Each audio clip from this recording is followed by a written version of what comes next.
लीजिए शुरू कर रखा है मैंने, अब बस होल्ड रखना है। ठीक है, मैं इसका एक्सप्लेन करूँ। अब क्या करूँ? हेलो स्टूडेंट्स, आज हम पढ़ने वाले हैं 9th क्लास का second chapter socialism in Europe and Russian revolution 1970। मेरा कल फर्स्ट डे था, मैंने आपको ओवरव्यू दिया इस चैप्टर का, और आज हम स्टार्ट करेंगे कि क्या सिनेरियो था पूरा यूरोप में। आपने पढ़ा कि फ्रेंच रेवोल्यूशन हो गया था 1789 में। ठीक है, उसने अपने 3 प्रिंसिपल दिए थे, लिबर्टी, इक्वालिटी एंड फ्रेटर्निटी। इन तीनों का मतलब आप जान हिंदी में समझो क्या क्या होगा, भाईचारा, समानता और ठीक है तीसरा भी होगा। तीनों मैंने इंग्लिश में बता दिया आपको। ये पूरा का पूरा जो सिनेरियो था, ये जो नया आइडिया था, पूरे यूरोप में फैल जाता है। यूरोप के साइड में है जर्मनी, ऑस्ट्रिया, उसके ऊपर छोटे कंट्री हैं, ठीक है, और फिर हमारा रशिया भी, ब्रिटेन भी एक आइलैंड कंट्री है साइड में। तो पूरे जो आइडियाज़ थे, पूरे समाज में क्या विचारधारा हो गई थी। पहले तो फ्रेंच रेवोल्यूशन से पहले हर जगह एक किंग का शासन चलता था। उसके कुछ नोबल्स होते थे जिसको सेकंड स्टेट कहते हैं, ठीक है, और उसके नीचे अपने थर्ड स्टेट के लोग होते थे जिसमें एडवोकेट, मर्चेंट, बिजनेसमैन थे, और उनके भी सर्वेंट्स थे। ये बात हमने करी कल, जिसमें पीजेंट्स और जो सर्विस रेंडर वाले लोग थे। लेकिन जो थर्ड स्टेट के लोग थे वो 16th सेंचुरी में वो ये मतलब समुद्री रास्तों पे गए, तरह तरह की जगहों पे गए। तो उन्होंने, आपने पहले ही पढ़ा है कि वो उन्होंने व्यापार करा एशिया से, हमारे इंडिया से। आपने 8th क्लास में पढ़ा है कि वो कौन से कपड़े, कौन सा वूल के कपड़े, जो बंधन होता था, पटोला होता था, वो हमारे देश से कपड़ा लेके अपने यूरोप में बेचते थे। फिर धीरे धीरे करके वो क्या करने लगे कि इंडस्ट्री रेवोल्यूशन आ जाता है।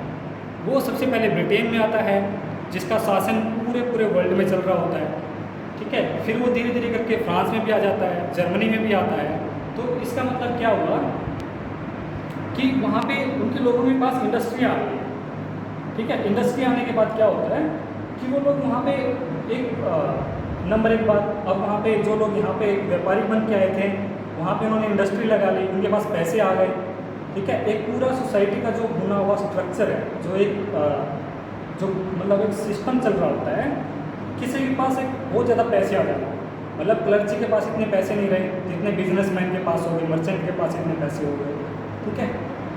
एक बात और होगी साथ में, जो क्लर्जी है, ठीक है, अब उसका सिस्टम भी क्वेश्चन किया जाएगा, क्योंकि वो जो मर्चेंट, जो एडवोकेट लोग थे, वो काफ़ी दूरी एक नया सिस्टम देख चुके थे, जहाँ पे कोई और नया भगवान था।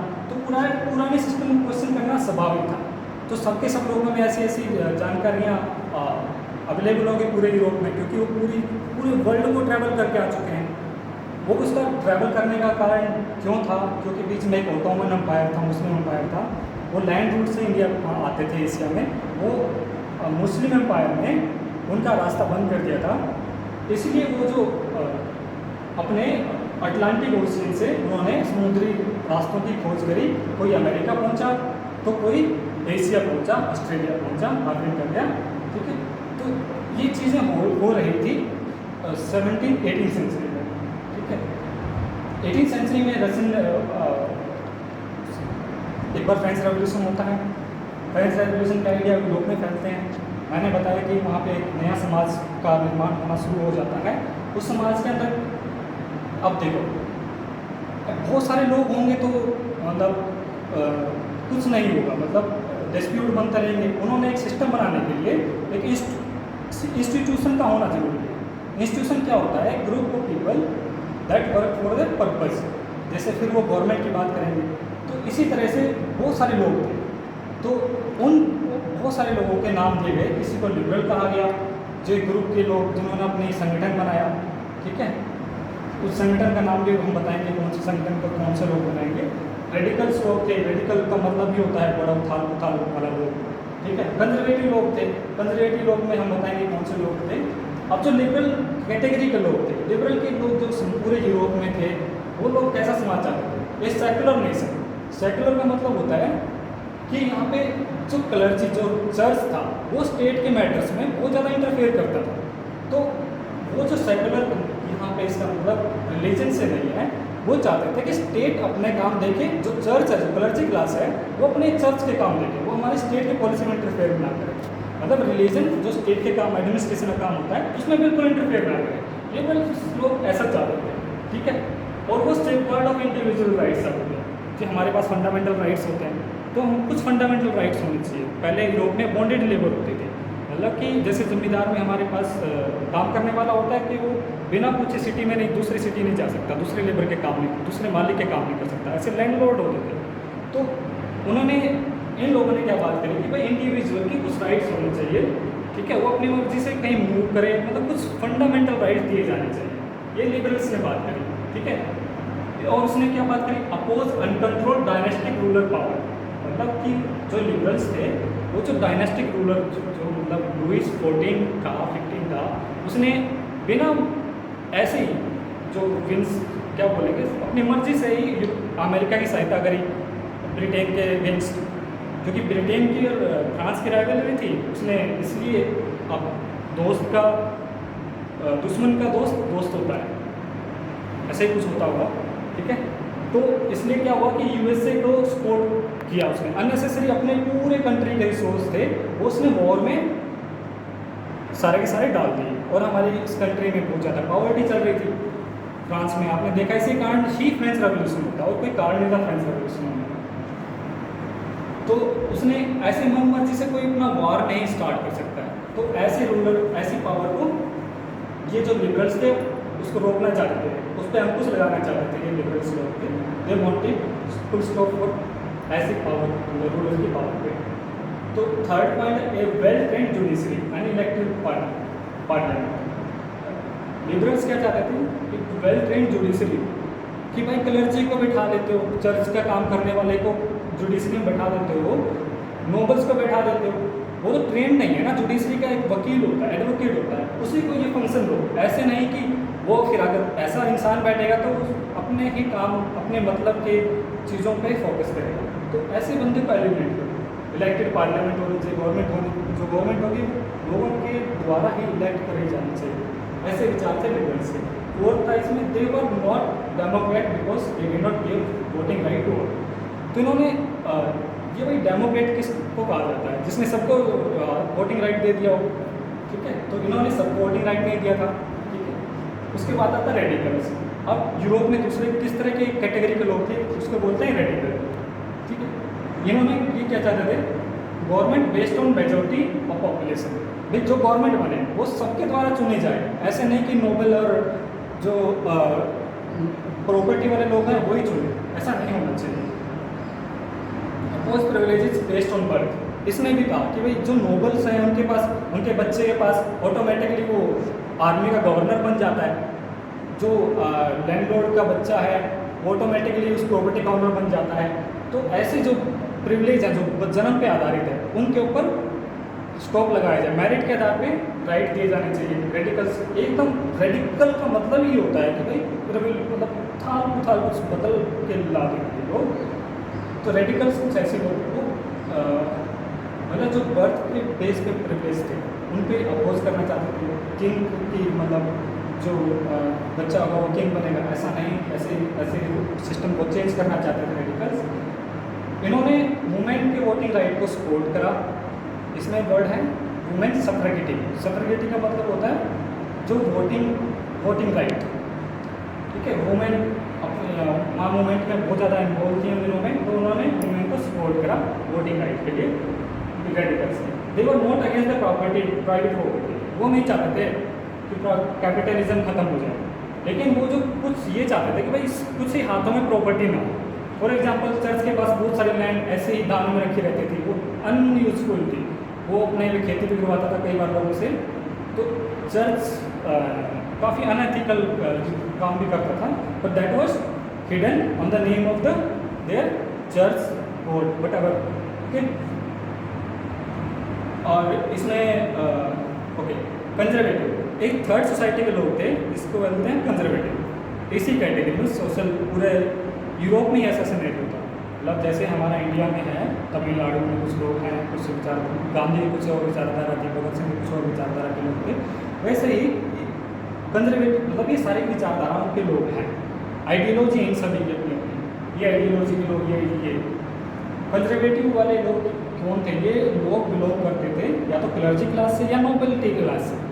अब इन्होंने एक चीज़ देख ली थी भाई, 1789 में फ्रेंच रेवोल्यूशन हो गया था।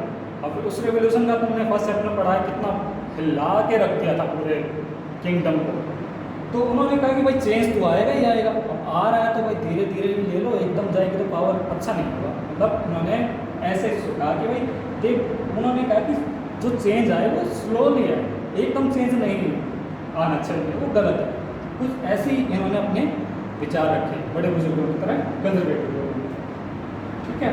और इसमें और क्या बताना था, हाँ ये तीन ही कैटेगरी के लोग हैं मेनली। इस कैटेगरी के बाद एक और जो इंडस्ट्रियल सोसाइटी, इसमें सेकेंड हेडिंग है, ये फर्स्ट हेडिंग थी 1.2 industrial society and social change. Industrial society क्या थी? अब इंडस्ट्रियल रेवोल्यूशन सबसे पहले ब्रिटेन में आया था। अब ब्रिटेन में पहले तो हमारे यहाँ से वो अपना जो कपड़ों का बिजनेस यहाँ से लेके जाते थे, लेकिन धीरे धीरे उन्होंने अपनी वहाँ पे इंडस्ट्री बना ली। अब इंडस्ट्री के लिए लोग वहीं से, ब्रिटेन के लोग, यूरोप, सबसे पहले ब्रिटेन के कॉलोनी से लोग वहाँ इंडस्ट्री में काम करने जाते हैं, कंपनी में। तो वहाँ पे उन लोगों की हालत बहुत बुरी थी। बच्चों को भी काम पे लगा दिया जाता था, वुमेन को काम पे लगा दिया जाता था, चाहे वो प्रेग्नेंट हो कुछ भी हो, लाइक बहुत पुअर कंडीशन थी। और उनसे लॉन्ग आवर वर्किंग करवाई जाती थी, प्लस कोई वेंटिलेशन, मतलब कोई ऐसी इंडस्ट्री जो कंपनी है उसमें अच्छे वर्किंग कंडीशन में उनसे काम नहीं करवाया जाता था। और सारा का सारा रेवेन्यू किसको जाता था? ओनर को। तो ऐसे सिस्टम को कहते हैं कैपिटलिस्ट सिस्टम, ठीक है। मतलब सारा का सारा प्रॉफिट जितना लेबर काम कर रही है एक इंसान को जा रहा है, और काम कौन कर रहा है? सारी लेबर कर रही है, या फिर लेबर ही कर रही है, बच्चे कर रहे हैं, सारे जो आदमी कर रहे हैं, और वो लॉन्ग आवर वर्किंग कर रहे हैं और उनको वेजेस बहुत कम दिया जा रहा है, ठीक है। तो ये सिस्टम चल रहा है साथ में। इस सिस्टम पे चलते हुए जो जैसा भी सिस्टम, जैसे फ्रांस में गवर्नमेंट आई, सबसे पहले कौन सी गवर्नमेंट आई थी? वो क्लब था। तो ऐसे क्लब, ऐसे ही कुछ धीरे धीरे करके गवर्नमेंट पूरे यूरोप में, मतलब कुछ तरह की फॉर्म ऑफ गवर्नमेंट यूरोप में भी आती हैं, पर उनके सारे के सारे सिचुएशन कुछ ऐसी थी जो मैंने बताया कि यहाँ पे वर्किंग कंडीशन बहुत पुअर थी, लोगों के हालात बहुत, पॉवर्टीज जो मिनिमम लेवल होता है जीने के लिए, खाने के लिए जो चीज़ें चाहिए थी उनके पास वो भी नहीं थी, उससे कम थी, ठीक है। अब ये चीज़ें, अब ऐसे सिनेरियो को देख के अब कुछ ना कुछ जो घटना घटती, वो घटना के बाद तो कुछ ना कुछ लोग भी होते हैं जो उस पर एक्शन लेने वाले होते हैं। उस जब तक बात नहीं होती तो तब तक तो लाइफ चलती रहती है ना, कोई बात होती है तभी दिमाग में कुछ विचार आते हैं। अब ऐसा ही विचार हुआ। अब नेक्स्ट रीजन पे आता है, वहाँ पे कार्ल मार्क्स जो जर्मनी के थे, फ्रेडरिक एंजल थे, तो उन्होंने बात करी सोशलिज्म की। उन्होंने क्या कहा कि भाई जो गवर्नमेंट हो, ऐसे मत करो। तो कार्ल मार्क्स ने क्या कहा, और जो फ्रेडरिक एंजल था उसने कहा कि जो हमारी गवर्नमेंट होनी चाहिए वो सोशलिज्म पे बेस होनी चाहिए, मतलब जो जितने स्टेट के रिसोर्सेज हैं वो हमारे गवर्नमेंट के द्वारा, मतलब सोसाइटी के द्वारा ही कंट्रोल किए जाने चाहिए, ठीक है। For example cooperative government, cooperative system की बात की गई, मतलब कि सारे के सारे जैसे हमारे यहाँ पे अमूल चलता है, कोऑपरेटिव गवर्नमेंट सिस्टम ऐसा ही होता है कि जिसमें सभी लोग, जैसे कि अपने अमूल चल रहा है, प्राइवेट लोग अपना अपना सिस्टम, अपना दूध देंगे, ठीक है, सभी लोग देंगे, ईमानदारी से देंगे, और वो एक दूसरे की हेल्प भी करेंगे, लेना देना करेंगे, सेल करेंगे। तो ऐसे कोऑपरेटिव सिस्टम की बात की कि इस तरह का सिस्टम, मतलब सारा का सारे जो रिसोर्सेज है वो गवर्नमेंट के द्वारा नहीं, लोगों के द्वारा ओन किया जाना चाहिए, या गवर्नमेंट इस तरह की होनी चाहिए जो सोशलिज्म या कम्युनिटी बेस्ड गवर्नमेंट हो। क्योंकि हमने ये कैपिटलिस्ट गवर्नमेंट देख ली, इसमें कैपिटलिस्ट सिस्टम था, ये सारा का सारा, सबके सब प्रॉपर्टी ओनर्स थे। इसमें एक चीज़ बताने भूल गया था मैं, ये जो रेडिकल और लिबरल सारे के सारे लोग कौन से थे, जिनके पास बिजनेस और मर्चेंट थे, इन्होंने अपनी इंडस्ट्री एस्टेब्लिश करी थी। ये लोग चाहते थे कि ये जो एजुकेशन, जो लोग थर्ड स्टेट के लोग हैं उनको दी जानी चाहिए, क्योंकि जब वो सीखेंगे, एजुकेशन होगी उनके पास, तो वो अच्छा इंडस्ट्री में काम करेंगे। कोई अनपढ़ गवार थोड़ी ना कोई मशीन चला सकता है। तो इस तरह से इन्होंने कुछ ऐसी बात करी थी कि धीरे धीरे करके हमारा जो सिस्टम है वो, जो पावर्टी है वो अपने आप खत्म हो जाएगी, क्योंकि सैलरी आती रहेगी, पर ऐसा नहीं हुआ। तो कार्ल मार्क्स ने कहा कि सोशलिज्म होना चाहिए, जो रिसोर्सेज हैं वो हमारे कम्युनिटी द्वारा कंट्रोल किए जाने चाहिए। तो ये लोग थे, सोशलिज्म को जो विजन होता है, दृष्टि विजन होता है। तो ऐसे लोग एक और नई कैटेगरी आ गई, लिबरल हो गए, रेडिकल हो गए, कंजर्वेटिव हो गए, ये पहले लोग इनका नज़ारा देख के विजन नया आता है सोशलिज्म का, जिसमें उन्होंने बात करी, ठीक है। और इस सिस्टम को लाने के लिए उन्होंने एक अपनी संस्था इंस्टीट्यूशन बनाया जिसका नाम रखा उन्होंने सेकेंड इंटरनेशनल, ठीक है, अपने रिफॉर्म को लाने के लिए। और एक थी सोशल डेमोक्रेटिक पार्टी, ठीक है। तो और ये लोग 1914 तक अपने जो मिशन में सक्सेसफुल नहीं हुए, कहीं भी सोशलिज्म गवर्नमेंट नहीं बनी, ठीक है। उसके बाद हम पढ़ेंगे सेकेंड हेडिंग इसकी रशियन रेवोल्यूशन। रशियन रेवोल्यूशन में क्या होगा, रशिया का सबसे पहले एम्पायर बताते हैं कितना बड़ा था। रशिया के अंदर आता था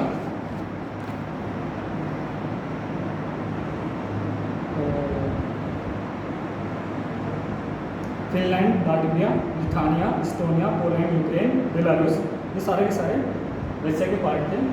और रशिया का किंग था हेनरी निकोलस। और कंपैरेटिवली रशिया में रेवोल्यूशन बहुत तेज़ी से आता है और इसकी इकोनॉमी एग्रीकल्चरिस्ट रही थी। इंडस्ट्रियाँ केवल यूरोप में ही थी, जर्मनी, फ्रांस, ब्रिटेन, और ये केवल एग्री, इसकी 60 से ज़्यादा 70% पॉपुलेशन अपने ग्रेन्स सेल करके ही काम चलाते थे। रशिया कैसा सीन है 1914 तक। और इसके जो सिटी बनेगी मॉस्को और पिट्सबर्ग होगा, जहाँ पे मेनली इंडस्ट्रियल रेवोल्यूशन आएगा और रशियन रेवोल्यूशन।